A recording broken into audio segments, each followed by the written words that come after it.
5 cars, 5 bans, and one organization that kept rewriting its own rulebook because nothing else could stop them. NHRA, the National Hot Rod Association, has been the governing body of drag racing since 1951, and in over 7 decades of racing, only a handful of machines were so dominant, so technically advanced, so impossibly fast that the only solution was to change the rules around them.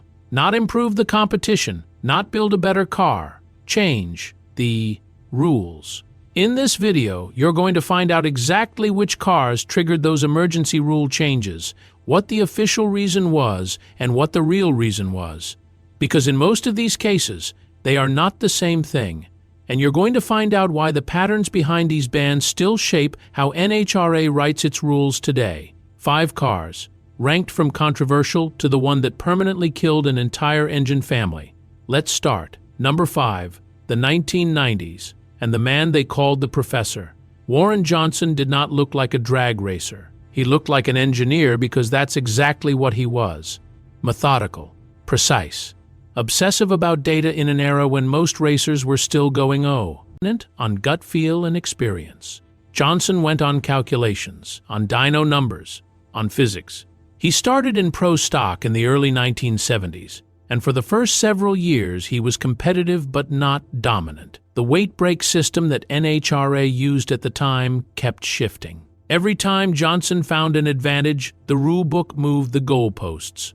He grew frustrated enough that in the late 1970s he left NHRA entirely, went to the IHRA, the International Hot Rod Association, and won back-to-back championships there. Then he came back. When he returned to NHRA Pro Stock in 1982, something had changed. The class had moved to a universal 500 cubic inch engine limit, and Warren Johnson saw an opportunity that nobody else had fully realized yet. He developed something called the DRCE, the Drag Racing Competition Engine, built in collaboration with GM. And the origin story of this engine is one of the most remarkable in all of motorsport. Johnson took the core boxes of a big block Chevy cylinder head. He identified every single inefficiency, every restriction in the port, every weakness in the design, and in under 1 week he had redesigned it from scratch. That became the DRCE-1. And here is what makes that extraordinary. The DRCE-1 had never been on a dynamometer. It had never been tested under race conditions. It had never even been run at full power in a controlled environment. Warren Johnson took it directly to Atlanta, and it qualified number 1. First race. No testing. Over the next decade, the DRCE engine evolved. DRCE-2, DRCE-3, DRCE-4. Each iteration was more powerful, more refined, more technically advanced, and the results on the track were impossible to argue with. 1992 Warren Johnson, NHRA Pro Stock World Champion. 1993 Warren Johnson, NHRA Pro Stock World Champion. 1995, 1998, 1999 Warren Johnson, NHRA Pro Stock World Champion. 5 championships. 97 career wins, second most in Pro Stock history, but the championship numbers only tell part of the story. In 1997, Warren Johnson became the first driver in NHRA Pro Stock history to exceed 200 miles per hour. 200 miles per hour in a door slammer, in a car that on the outside still had to look like a production Pontiac Firebird. And this is where the controversy begins. Johnson was always pushing boundaries, always developing parts that others had thought of. And on more than one occasion, NHRA officials found out what he was working on and banned it before he even got it to the track. Johnson himself talked about this directly. He had acquired a set of Autolite inline 4-barrel carburetors, a piece of equipment that was technically legal under the rules as written. He never even got to test them on his race car. As soon as NHRA heard he had them, they changed the rules. Banned. This was a pattern throughout Johnson's career. He would develop something new. NHRA would hear about it. Rules would change. And Johnson, who was never shy about expressing his opinions, was openly critical of what he saw as selective enforcement. Rules that seemed designed not to improve competition, but to stop one specific person from getting further ahead. His defenders would say NHRA feared him. His critics would say he pushed too far. The truth is probably somewhere in between, but what is undeniable is this. Every time NHRA tried to slow Warren Johnson down, he found another angle, another innovation, another way to go faster. In 1994, his son Kurt Johnson became the first pro stock driver to run in the sixes, a sub-7-second quarter mile. And Warren Johnson was the crew chief, the engineer, the man who built the engine that did it. By the time Warren Johnson retired from competitive driving, the DRCE engine architecture he created was the standard for every serious pro stock team in the class. His competitors were using his technology to try to beat him, and they still couldn't do it consistently. 97 wins, 6 world championships, a 200 miles per hour barrier that he was first to break, and a relationship with NHRA's rulebook that was at best complicated. That is number 5. Number 4, 1965, and the engine that was banned before it ever competed in its first race. To understand the Ford Cammer, you have to understand the arms race that was happening in American motorsport in the early 1960s. Chrysler had just released the 426 Hemi, a monstrous, powerful, technically advanced V8 that was dominating both drag racing and NASCAR. Ford was losing, and Ford did not accept losing. So Ford's racing division went to work, and in 1964, in just 90 days, they produced something that had never existed in American racing before: the 427 cubic inch single overhead car, MV8, the Cammer. Let's be clear about what made this engine so extraordinary. Every major American performance V8 at the time used push rods to operate the valves. It was the standard. The Cammer used an overhead cam, a design more common in European racing engines, far more mechanically efficient, capable of higher revs, and significantly more power. On pump gasoline in race trim, the Cammer was producing over 600 horsepower. That number is extraordinary for 1964. Ford's plan was to debut the Cammer at the 1965 Daytona 500. They expected it to destroy the competition. They had built around 500 units. They were ready. NACAR President Bill France had other ideas.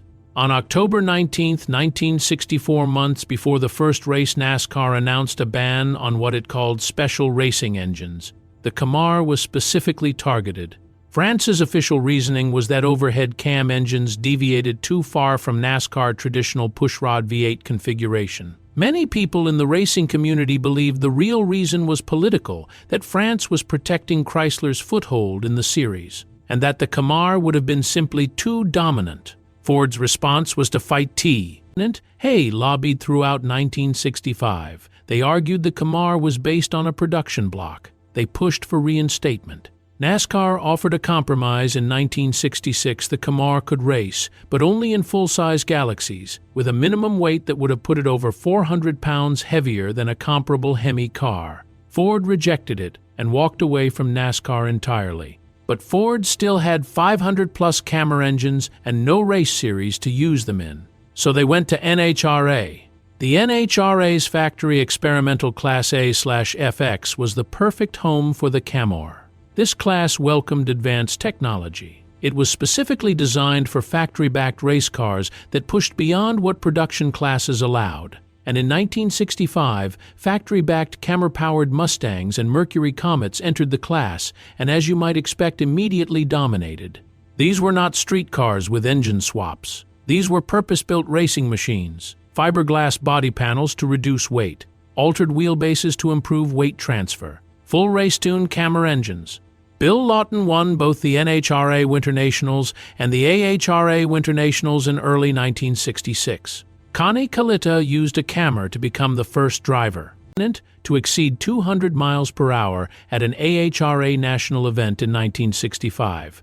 Drivers like Dino Don Nicholson, Gas Ronda, and Phil Bonner were running deep into the nines times that were barely imaginable for 1965. The Cammer didn't just compete in the factory experimental class. It defined it. And then, as tends to happen in this story, the competition pushed back. Pressure was applied. Rules were tightened. The open era of the factory experimental class began to close. By the early 1970s, the Cammer's competitive window was over. Most serious teams had transitioned to Chrysler Hemi power. the engine that had never appeared in a single production car that had been built exclusively to race, banned before its first race, and then forced to find a different series, faded from the professional scene.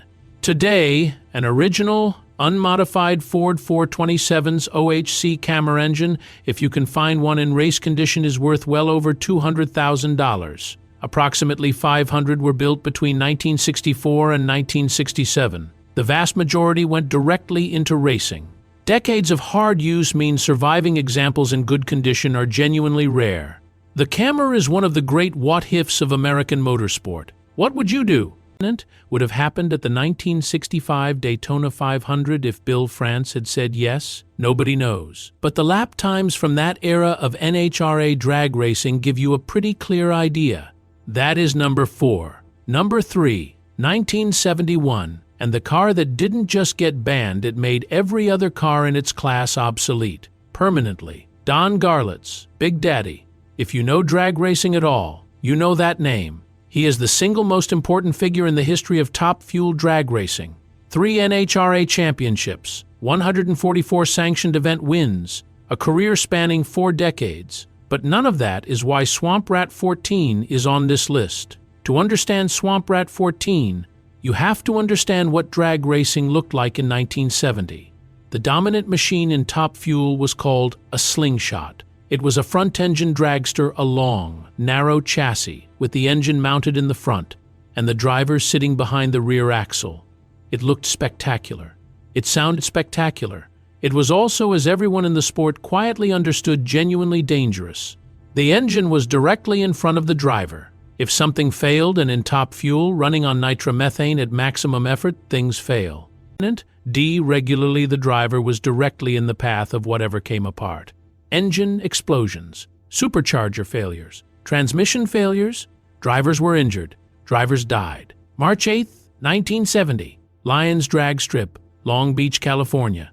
Don Garlits was driving Swamprat 13, his current slingshot, when the experimental 2-speed transmission he had been developing suffered a catastrophic failure. It exploded. The explosion cut the car in half, literally split the chassis, and a fragment severed part of Garlits' right foot. He sat between the tires of his destroyed car in front of 60,000 people, and he was done with slingshots. In that moment, he made the decision. Garlits was recovering in a wheelchair when he started drawing plans. He went to a shop in Seffner, Florida. He sat in the wheelchair and worked on the bandsaw. And what he designed with his crew chief Connie Swingle and mechanic Tom Lemons was a car where the engine sat behind the driver. Rear engine, driver in front of the power plant. The logic was simple. If the engine explodes, and it will, eventually, because that's what these engines do, the driver is no longer in the line of fire. Everyone in drag racing told him he was wrong, not just skeptical, wrong.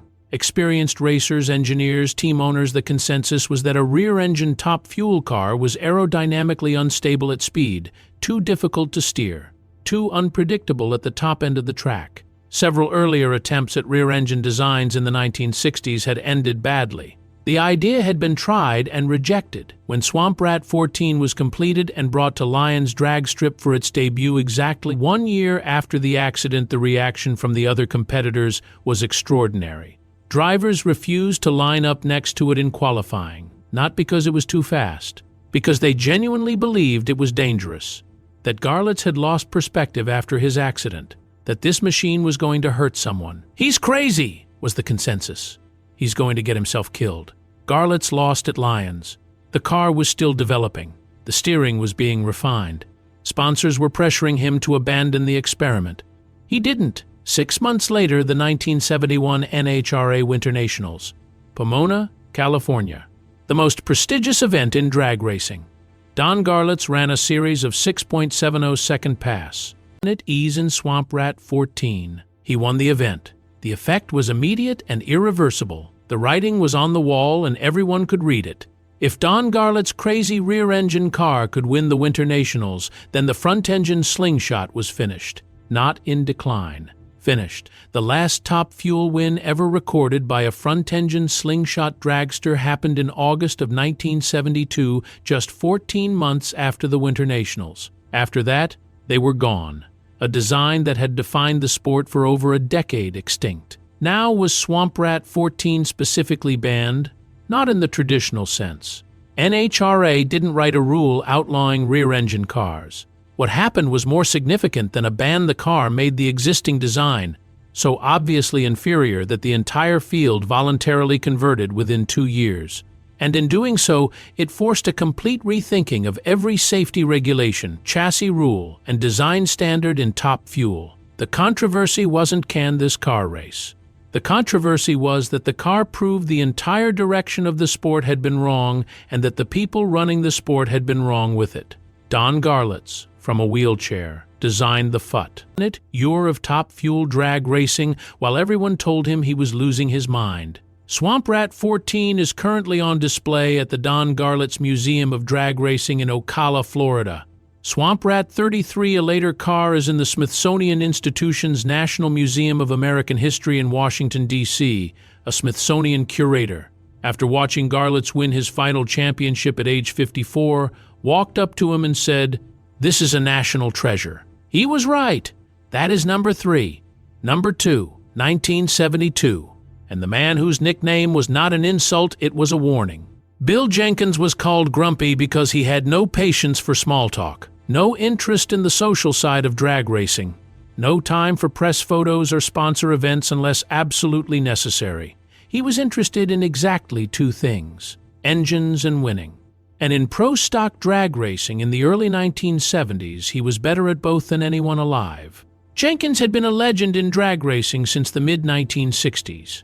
He began as an engine builder so good at his craft that if you were racing a Chevrolet on the East Coast and you wanted to win, you called Bill Jenkins. He built engines for Dave Strickler. He partnered with Cry. Slur briefly, he won the NHRA Nationals in 1965 in Superstock. And then he decided to build his own car.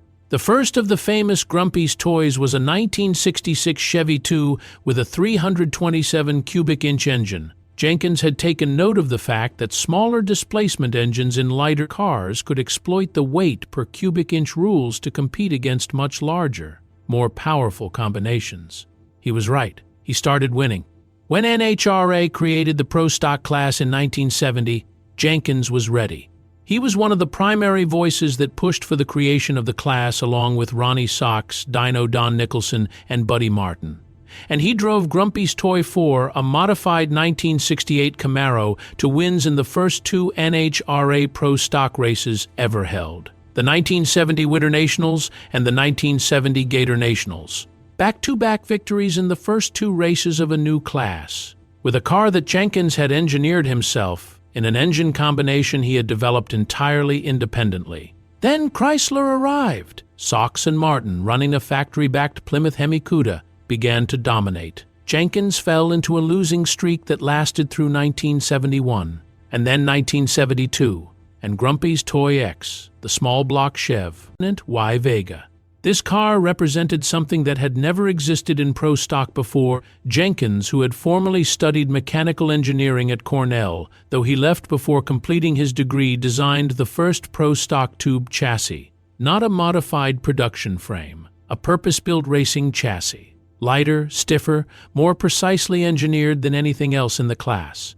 At the 1972 NHRA Winter Nationals, the season opener Bill Jenkins drove the new Vega to victory against the dominant Chrysler cars, against the Hemi, against the full weight of Mopar factory support. And then he kept winning 5 of the 8 remaining events that year, 6 of 9 total on the season. He earned $250,000 in winnings, a number that, in 1972 dollars, represented extraordinary success in professional drag racing. NHRA watched what was happening, and NHRA responded. The rules for 1973 and beyond began to shift. Weight brakes were adjusted. Engine specifications were tightened in ways that specifically disadvantaged the small block Chevrolet combination that Jenkins had built his program around. The broader interpretation is that NHRA, under pressure from other manufacturers, yours and competitors, was using the rulebook to restore competitive balance. The more specific interpretation is that they were trying to stop Bill Jenkins. But the story doesn't start in 1972. It starts in 1970. Grumpy's Toy 4, the car that won the first 2 Pro Stock races, was eventually forced into retirement, not because it was too slow, not because it violated any specific rule. Jenkins himself was told the car was too old to compete.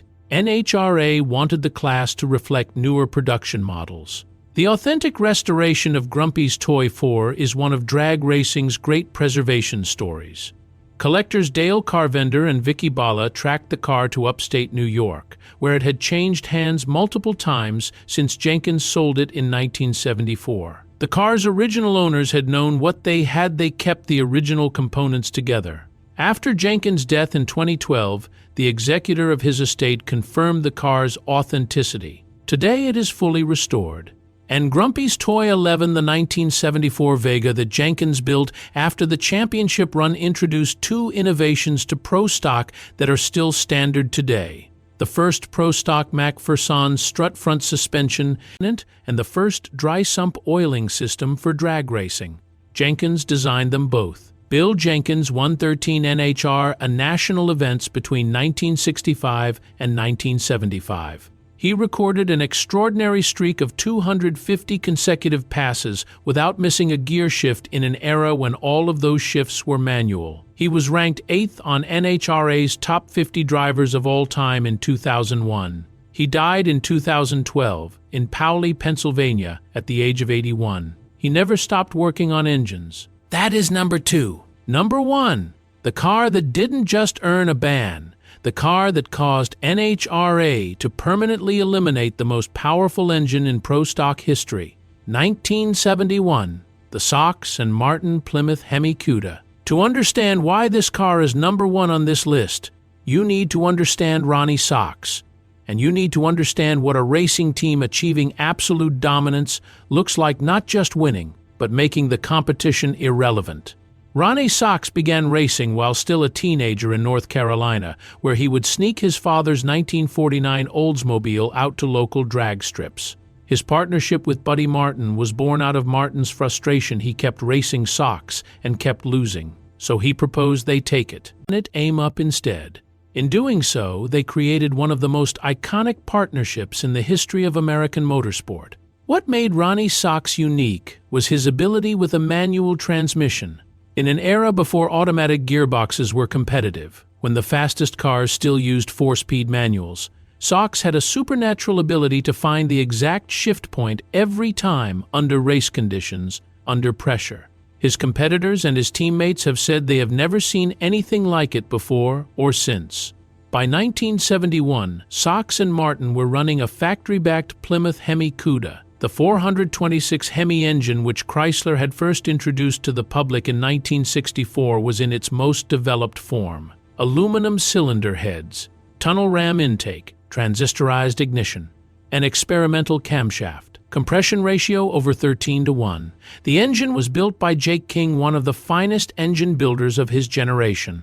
The Cuda was constructed from a body in white, a stripped, unfinished shell directly from the factory, with none of the sound-deadening trim or non-essential components that production cars carry. It was then acid-dipped to further reduce the metal thickness and weight. Titanium components were used throughout. Every decision, every component choice was made with one goal: to be faster than everything else on the track. The 1971 NHRA Pro Stock season began at the Winter Nationals in Pomona, California. SOHC and Martin won. At the Gator Nationals in Gainesville, Florida, SOHC and Martin won. Dallas won. Montreal won. Indianapolis, the crown jewel of the NHRA calendar, the U.S. Nationals, won. Ontario won. 6 wins from 8 races entered. The 2 events they did not win, they were still in the field, still competitive, still pushing the pace that the rest of the class had to try to match. Other Mopar competitors picked up the remaining 2 wins of the season, ensuring that the 426 Hemi engine won every single NHRA Pro Stock race of 1971. Every one. NHRA sat down after the 1971 season ended, and they made a decision. For 1972, the rules would change. 3 weight breaks would be introduced to Pro Stock. The 426 Hemi and all Chrysler-based Pro Stock combinations would be required to carry over 200 pounds more than their Chevrolet and Ford competitors, not as a specific penalty. officially framed as a move to increase popularity and competition. But everyone understood what it was. Plymouth remarkably had seen this coming. Back in 1965, when NASCAR had taken the same approach against the Hemi in stock car racing, Plymouth ran an advertisement. It read, "If you can't beat them, outlaw them." NHRA did exactly that. SOHC and Martin responded by developing a new car, the 1972 Plymouth Duster. The Duster's narrower body offered better aerodynamics. The team acid-dipped the shell again, found every gram of weight they could reduce, rebuilt the Hemi program under the new weight penalty, and they remained competitive. But Ronnie SOHC, who had won 5 NHRA championships and more than 59 national events by that point, would never win another NHRA national event after 1971. Not one. The rule change that was designed to restore competitive balance had, in practice, ended the career of the best driver in the class. And the 426 Hemi engine? In pro stock, it would never win another NHRA World Championship. The most powerful, most technically developed, most dominant engine combination in pro stock history gone. Not because it became slow, because the rulebook was rewritten around it. The SOHC and Martin operation ran until 1979, when economic conditions and the withdrawal of factory sponsorship made it impossible to continue. Ronnie SOHC continued racing as a hired gun driver for other teams. Buddy Martin focused on his businesses, the partnership that had defined pro stock's first decade over. The 1971 Plymouth Hemi Cuda was authenticated by Ronnie SOHC himself in 2005. It has been fully restored. In auction evaluations, it has drawn interest at $300,000 and above. It is one of the most historically significant pro stock cars ever built. And it is the only car on this list where the manufacturer Plymouth publicly predicted the ban before it happened. That is number 1. 5 cars, 5 bands, 5 different eras of drag racing. But when you look at all 5 together, a pattern becomes impossible to ignore.